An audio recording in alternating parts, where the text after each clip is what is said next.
Welcome to Eva, the Relationship Maker podcast, where we talk about obstacles, how to overcome them. We talk about successes, about triumphs, and most importantly, about relationships. And today I have again one of my guests who had been already on, Sibusiso Vilane. He's from South Africa. His achievements, basically, it's too many to enumerate, but I'm going to enumerate just a few. He just came back from climbing Kilimanjaro with a group of people. He climbed Everest twice. He climbed Aconcagua, Vinson Massif in Antarctica. He went to South America, Oceania. And what is very important that he's also humanitarian. He's part of the Mandela Foundation, and he's running a club, Born to Win.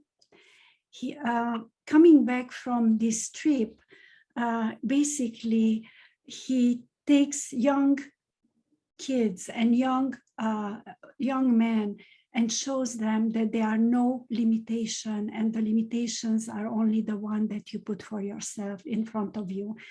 And he wrote a little note while climbing and said, and I love this quotation, it says, "It's not the mountains we conquer, but our limitations." So welcome, Sibusiso. It's so nice to see you. It was an amazing journey for me to watch you going and climbing. And tell me everything. Tell me how it started, the problems you encountered, how you overcame, and the end result, basically, and why you climbing Kilimanjaro. There is a specific reason, and I would like the audience to know. So yes, well, thank you very much. Thank you very much indeed for having me, Eva. I really appreciate the opportunity, and I appreciate the introduction as well. It's amazing when you look at what one has done and achieved coming from an African background, where up until the age of 26, I'd not really climbed any mountain, and now we're talking 7 summits and all over the place. But yes, that was the journey that kick-started my interest to represent the continent as a continent of achievers, and choosing mountaineering or climbing mountains as the field where I wanted to play a role, to inspire, encourage, and motivate others to just go beyond their limitations. But yes, I've just recently returned back from leading or guiding 10 people, most of which were women, and it is so fitting in South Africa, particularly this month of August, which is known to be Women's Month. And this is just again where women are being empowered and encouraged to take the lead, and with self-belief and confidence that they can lead in the world in whatever sphere. So I had 11 people with me up Kilimanjaro, which is a climb that we've been doing since 2012. And it's a climb that was initially started by Richard Mabaso, another South African, who somehow sitting at home overheard a conversation between his mother and his niece, where his niece said that she didn't have sanitary pads, and therefore she was just saying that she might not go to school because she gets laughed at and mocked by other girls and other boys, and turning in menstruation into taboo as something that is very bizarre, that should not be happening to people, and making other girls feel embarrassed. And it then transpired that actually there's quite a big number of girls who sort of suffers from the same fate, and as such they miss their quality schooling days. So Richard thought, well, this should not happen, therefore I want to do something about it. And then he started this climb to Kilimanjaro, and then which is endorsed by the Nelson Mandela Foundation, because it is one of their sort of flagship project that they support, since it is about serving and it is about providing a need, which Nelson Mandela was all about. And I partnered with Richard to lead the expeditions because of my climbing experiences and expertise, and we've been doing it together every year. But at the same time, sharing the story and trying to mobilize people from all walks of life during the month of July, which is Nelson Mandela month, and that is a global date that's known.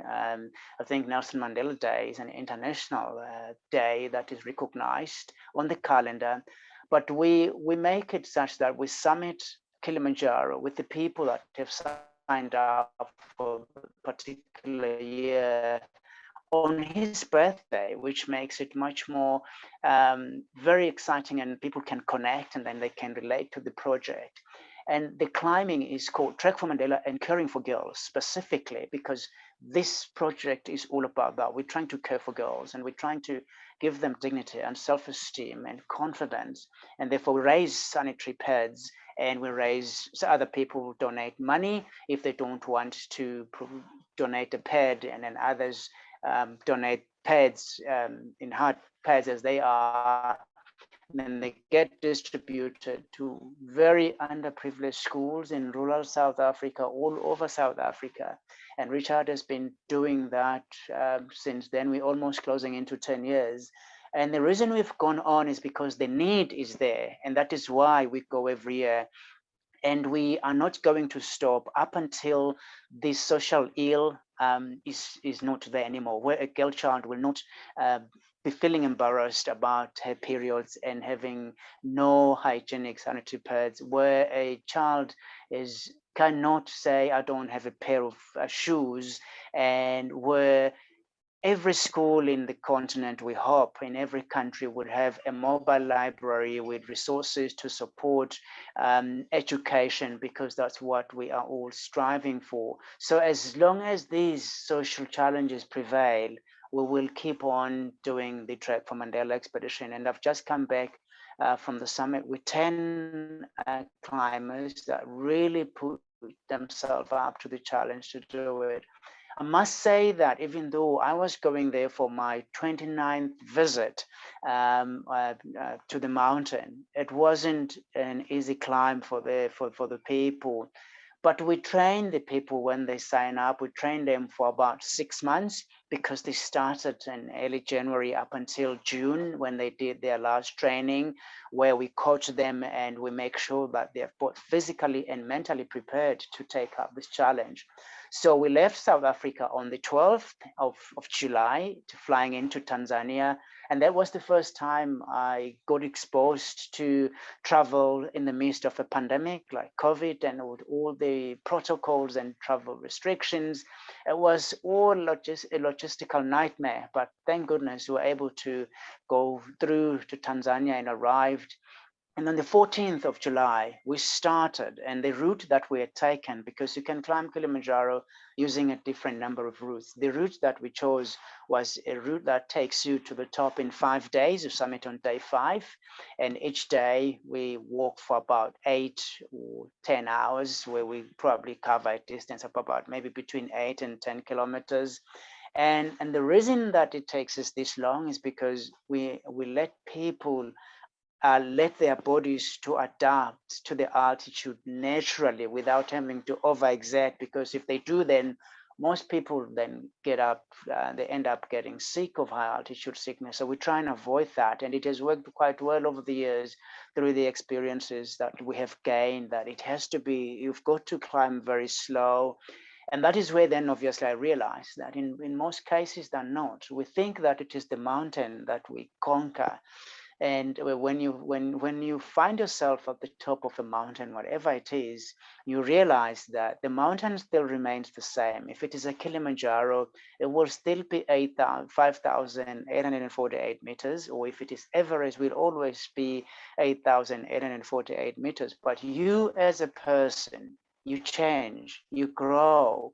And therefore, that's why I came to realize that actually you don't conquer a mountain, you conquer your own limitations and self-doubts and fears when you stand at the summit, because only you will grow after that experience, and the mountain doesn't grow.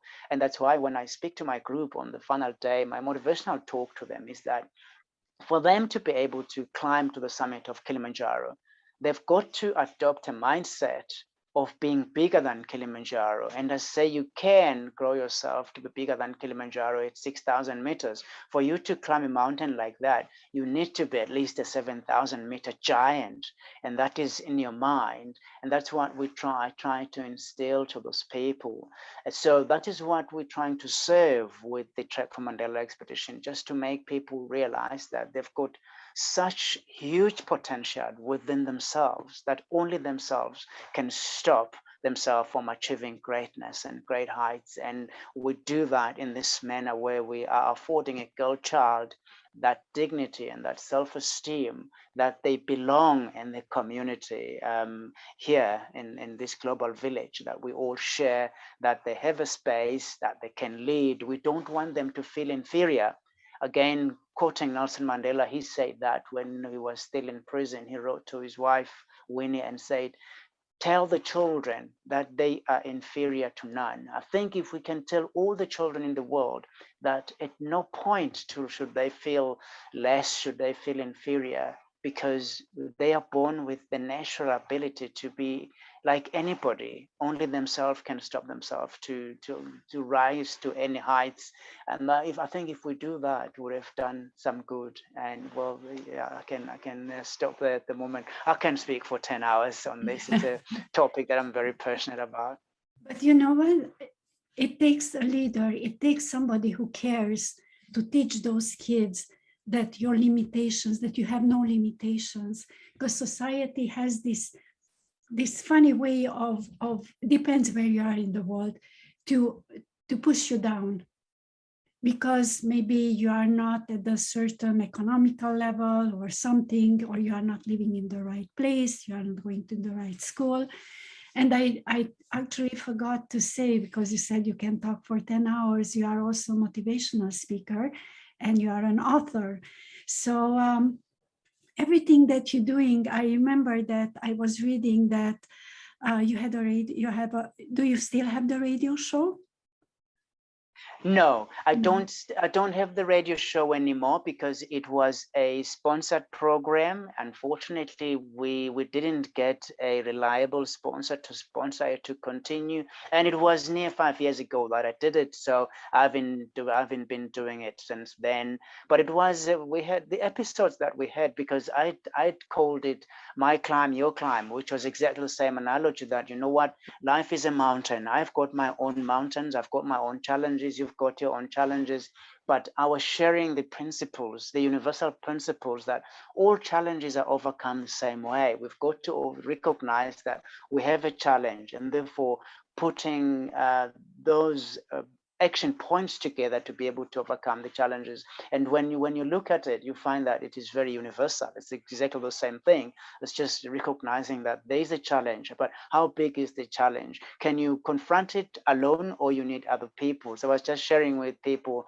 those lessons that learned from mountains. So I don't. The one thing that I still do, as you rightly say, is the inspirational speaking, which I do through storytelling, where I share my own climbing experiences and life journey and the lessons that I've learned, which are much more applicable to life. But it is just to inspire that self-belief and confidence, and telling people, because I don't lie to people. I don't say you can achieve all these things and it will just happen like that. I tell people you have got to put in an effort. You will work hard. And I'll tell people there will be times that you fail. There will be times that you don't get to the top of the mountain when you want to.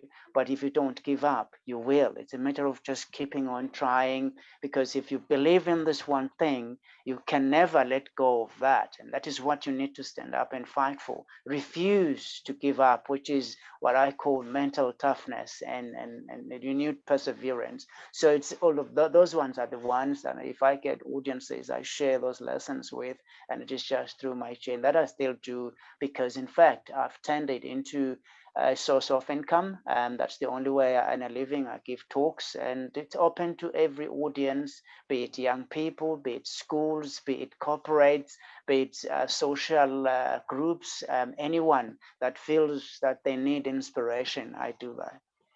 That's great. And I know that not just for the girls, but you also gather funds for kids who have no shoes to go to school with. And it's whatever it gets together and build the confidence in those young kids. So it's not about getting the latest gadget, but basic needs that those kids are needing. And you are there every step of the way, and you're making sure that the funds that you allocate for certain foundations are there, so Yes. it can help them to move ahead. So I'm in awe in everything, but it's interesting that I saw also on Instagram that you want to experience the cave. And I have a little story about the cave. When I was around 8 or 9 years old, my father loved sports, and he was going in caves, he was going on the mountains and skiing down. And I saw a picture of him. Okay, he was covered, but he was naked only on ski boots and skis and going down. Anyway, so we went to this, he took me to this big cave. It was amazing. And when you go in a cave, you go down, and it's very dark. It's a very different feel than the mountain. And they have these little passages, but they are so narrow. And for me, it was easy to wiggle myself through it. But there was a lady, was really sporty lady.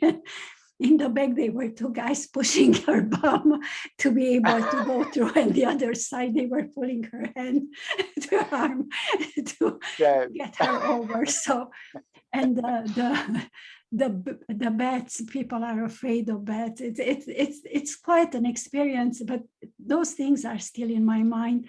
So when you experience, you're going to have the high and the low, but both of them, they are very exciting.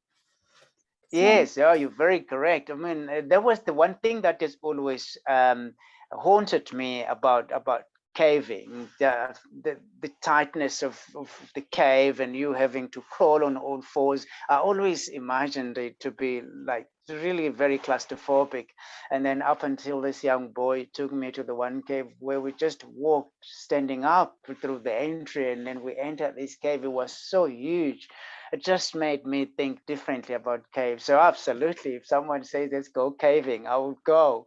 But yeah, because it is so fascinating to see that even below the soil, the ground where we are, there is some intriguing things that we don't really know about. And like these caves, I mean, the one cave we went to, you could easily have more than 100 people just sit there, and I thought how nice it would be if you sat there and shared a story, like a motivational story when in this natural cave. I know that people that are into health and safety, they won't allow you to do it because it's just a natural cave. There are no support, no nothing. It's just supported by Mother Nature. So for me, that was the fascinating part, to see that here's this cave that is so huge and it is just so beautiful. Anyway, but yeah, it was a good place to tell scary stories. Oh yeah, yes, because I thought if you had a group, particularly of young children, young kids or school kids, and you went on an excursion and you entered this cave and then you started telling them a story, I thought it's one of those that could have a very lasting influence, because it will be one of those very unforgettable moments, the cave and the story, and that is what should probably live in people's memories for a very long time. And if it was a motivational, inspirational talk, they will always think of that cave to say, that's where I learned that I cannot give up on my dreams, and I can achieve anything that I work towards and put an effort towards. If I don't give up, I can just reach great heights. So I thought that would be quite amazing for people to just sit there and just. I want to ask you one question. Because you mentioned the word, a word that I don't like, failure. Do you think there is such a thing, failure, or it's just a lesson? What do you think? Failure exists as a word, yes, because that's how we describe it. But if you look at it and understand it the way you and I do, yes, we realize that failure is just a series of setbacks that have not allowed you the end goal that you wanted when you wanted it to be. And then it tends to be every setback, which we call failure, has lessons in it.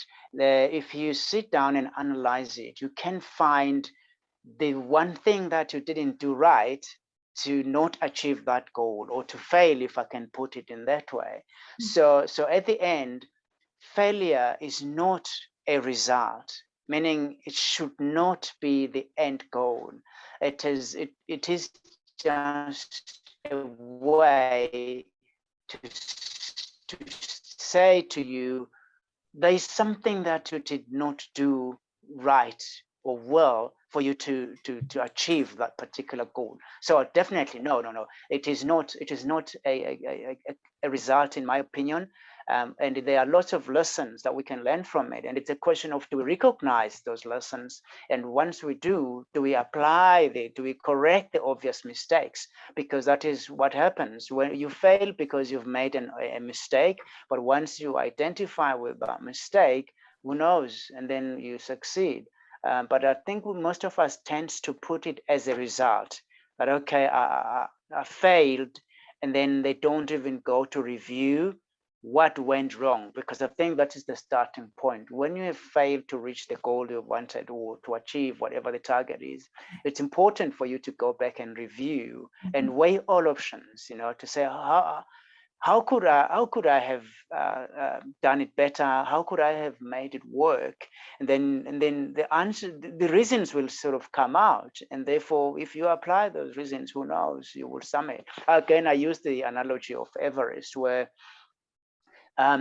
if after turning back from just below the summit of Everest, we had decided that was the result, I won't have summited Everest, but we didn't.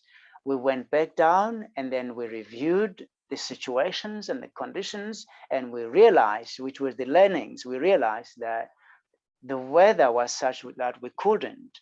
But if we waited up until such that the weather improves, we could summit. And that's what we did. And then we summited, because we recognized the problem. The problem wasn't us, and the problem was the weather conditions. The timing of it was such that we couldn't go. But when we waited, and then the weather opened up, and we went and summited. But others that didn't, who saw it as a result, they never went back, and they never got to the summit. So there's a lot of things. And in fact, I also want to say that I believe that failure is very important in our lives. Those of us who don't fail don't grow, because you don't learn. It is through failure that you grow as a person, and growth comes because you failed and have learned, and they only learn. So those people that sit and want to achieve everything, they're not growing. You're not becoming better, because you're not failing. It is only when you fail where you become a lot more better and more wiser, and then much more of a better person. So at this point, what I would like, because we did already previously a podcast, but what I would like to let people know what you need in order to be able to provide the shoes for the kids to go to school, to provide the sanitary pads, to provide that teaching, and that in schools, for kids to feel that they have no limitations. So what would you like the audience to know? What is your need for your charity? Yes, thank you, Eva. I do it in this way. I don't always beg to people to say give without me doing something. So that's why we, even for Kilimanjaro, for the sanitary pads, we practically go and climb the mountain with people. That is only then we say, please support us by donations. And in exactly the same thing. So my plan is to climb those mountains. And in fact, I've partnered with another lady who she runs, she climbs mountains like myself. We call it Summit with a Purpose, meaning that we summit the mountain, but much more with a bigger purpose. So I'm looking at a financial sponsorship to go climb mountains, practically and physically. So during the mountains that I will be climbing, then that is where we ask or appeal to people to support, to donate in support of the climb, and then we channel those resources that we've raised through the expeditions to the deserving charities that I support, be it the Caring for Girls, and be it the shoes, and be it the education where we are hoping. Our biggest ambition is to try and put a library in each and every country in Africa. It's a long-term ambition, but this is because we believe, well, Nelson Mandela said it well, because he said, education is the most powerful weapon you can use to change the world.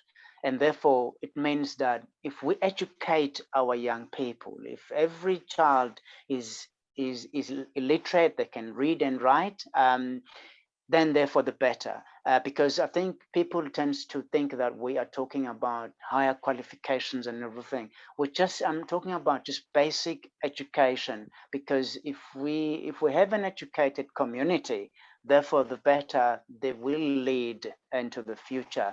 So that through the expeditions that we do, as we call it now, Summit with a Purpose, we look for sponsorships to go climb mountains, and when we are climbing, then we ask people to support us by donating. So it's not like we sit, we practically go. And my biggest wish is to raise $25,000 for my next mountain, which is a big mountain next to Everest. It's over 8,000 meters. It is the 5th highest, called Lhotse, and I want to climb it next year, where when I climb it, I will align it with a specific cause, and I choose which one is it. It could be the shoes during that mountain. It could be either the sanitary pads on that mountain, but I just decide every now and then with every expedition who is going to be the major beneficiary for whatever else we raise, just like I'd done in the past, where when I was climbing Everest in 2005, we raised $50,000 over and above my sponsorship to go climb that mountain. And that was channeled to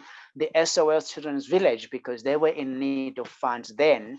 And another one was when I was walking to the South Pole. This is just to sort of give the audience or listeners this grand idea of how it benefits education in Africa. When I was walking to the South Pole, I partnered with a charity based in the UK called Lifeline Energy. And they were raising these wind-up radios, solar radios, which are distributed in African countries like Zambia, Malawi, Tanzania, Uganda, just to educate the children through radio as a medium. And we raised about 300 of those radios, which were all distributed to the needy schools and communities. So it's very simple, Eva. It's because we don't have a financial muscle. Because if I had the financial muscle to do it, I would be signing checks every day to charities, because I would like to. But therefore, because I don't have that, I have got the physical ability to go climb mountains. So I climb and summit with a purpose. One point you broke down the connection. So you're asking if you would like to raise $25,000. I just want to mention again, because at one point broke down and it was not very clear. So I would like to challenge people to donate. I'm going to put all the information on the podcast and on YouTube, and they can get in touch with you. So I'm going to, everything is going to be there for them to donate. And I'm so happy to have met you and to talk to you, because I always want to see humans not just people, but humans who have more to give than just a pretty face or I don't know, some clothes or whatever, but actually the one that care and really create communities, because I think that's the future. That's what we want. There is the strength. Absolutely, yes, I agree with you, Eva. I think most of us have grown to realize, well, it was informed by my upbringing, because people came into my life and supported me with my educational needs when my own parents didn't even bother. And it is in appreciating those efforts by other people that I realized that the best I can do is to serve others. And I think that is leadership, because leadership is about serving, and it's about serving others. So if we all can, in a way or the other, adapt that mentality that you are here to serve, and it does not have to be millions of people. If you just help one person to achieve, you will have served a purpose, and your purpose on being here right now. So I really appreciate you, and thank you very much for the opportunity. Always, it's lovely and wonderful talking to you. I can share with you my life journey every day. Thank you so much. I so appreciate it. And indeed, you are an amazing leader. Thank you so much. Thank you for listening. And this is the first time I'm going to ask you, if you have the means and you can donate shoes, books, or sanitary pads, I'm going to leave the information of Sibusiso under the video, and you can get in contact with him. And thank you for listening. Until next time, goodbye.